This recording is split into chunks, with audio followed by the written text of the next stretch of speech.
Apple வச்சு ஒரு சட்னி செய்யலாங்க. பசங்கள்லாம் ஆப்பிள் சாப்பிட மாட்டேன்ற பசங்களுக்கு இந்த மாதிரி செஞ்சு கொடுத்தீங்கன்னா ஹெல்த்தியாகவே இருக்கும், சாப்பிட்ட மாதிரி இருக்கும். ஒரு ஆப்பிள் தோல் சீவி வச்சுருக்குங்க. பெரிய வெங்காயம் ஒரு 2 கட் பண்ணி வச்சுருங்க, அதை போட்டுக்கலாங்க.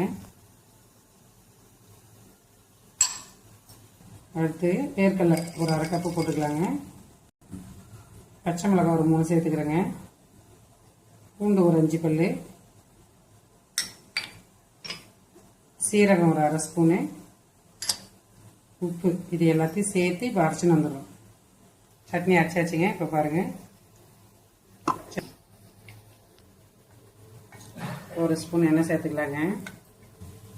கடுகு சேர்த்துக்கலாங்க. தாளிக்குது கடலைப்பருப்பு ஒரு 4, ஒரு வரமிளகாய்,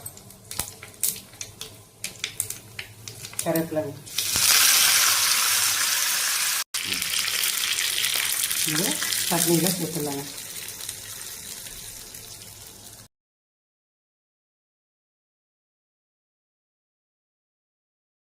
ஆப்பிள் சட்னி ரெடி ஆயிடுச்சுங்க.